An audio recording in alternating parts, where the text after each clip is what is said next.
Et bah, si tu veux, donc moi en effet, je suis parti voilà, jeune en Australie pour me faire une première expérience de vie. Ouais, j'avais un rêve, un projet, c'était d'acheter un bateau, partir à l'aventure, ce que j'ai fait à l'âge de 21 ans. Et pendant mon voyage, surtout aux Caraïbes, j'ai rencontré un super mec qui s'appelle Éric Dumont, grand marin.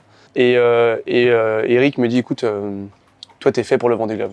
Et là je lui fais, ah ouais, non, mais t'es fou quoi, pas le Vendée Globe quand même. Enfin, tu vois, je veux dire, c'est fait pour genre les légendes de la course au large, tu vois. C'est pas fait pour les petits rigolos comme moi. Comme il dit, si, c'est une course qui est faite pour toi. Ah ouais. Ok, ça marche. Et c'est vrai que c'est resté vachement dans la tête. Et moi, je suivais le Vendée Globe évidemment depuis longtemps, mais c'est vrai que cette course de partir en solo sur des bateaux quand même sacrément balèzes, qui vont à des vitesses incroyables et t'es seul sans assistance, sans escale et tout. C'est vrai que c'est un truc moi, qui me plaît forcément parce que voilà, j'aime me lancer des défis. Voilà, le Vendée Globe, ça m'est pas sorti de la tête. Et je me souviens quand je m'étais arrêté d'ailleurs en Martinique en 2018, en avoir discuté avec Philippe et Gaëtan en leur disant, écoutez, moi je pense que je vais faire un Vendée Globe là dans quelques années. Et c'est fou de me dire que voilà, aujourd'hui là on y est, j'ai pu arriver là avec mon IMOCA après la Jaguar, mais c'est vrai qu'un projet comme ça se monte pas comme ça, surtout quand voilà, t'as pas une grosse expérience de course au large. Après moi j'ai plutôt l'étiquette de l'aventurier, du mec un petit peu débrouillard, tu vois, qui compte aussi parce que sur un Vendée Globe, il n'y a pas que la régate, parce que le Vendée Globe c'est une longue course, il se passe énormément de choses.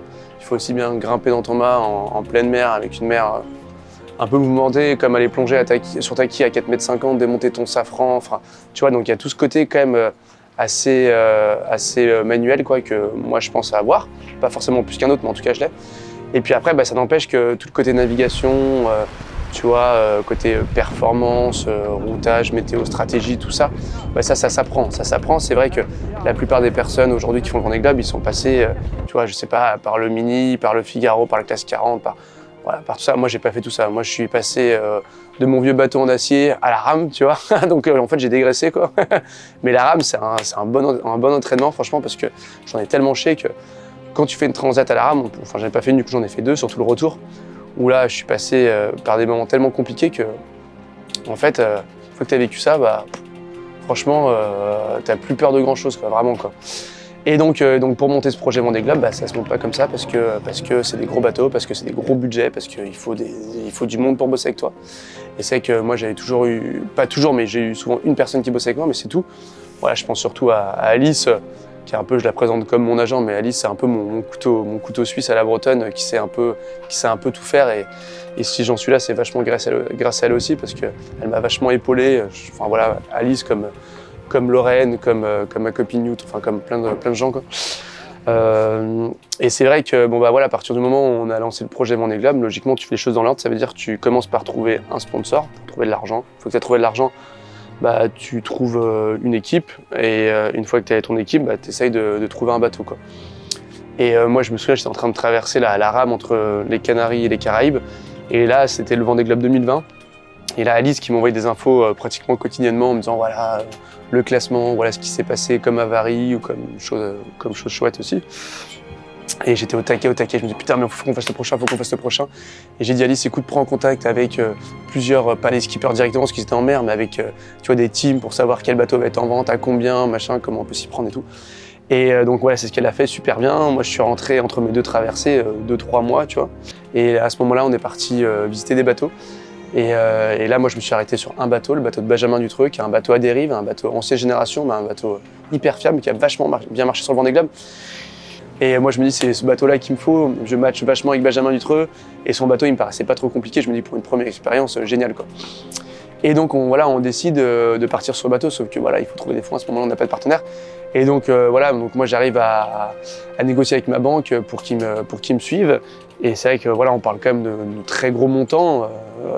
Sur les budgets Vendée Globe, on parle en millions d'euros. Et c'est vrai que moi, j'avais pas le droit de me foirer, quoi, parce que, enfin, de toute façon, j'avais pas le droit de me foirer. En fait, la question, c'était même pas de me dire comment ça se passe si j'y arrive pas. En fait, c'est pas si j'y arrive pas, c'est quoi qu'il arrive, je vais y arriver. Je vais y arriver parce que j'ai pas le choix et parce que jusqu'à aujourd'hui, c'est toujours passé comme ça. Je m'en suis toujours donné les moyens, ça a toujours fonctionné, donc ça va pas changer.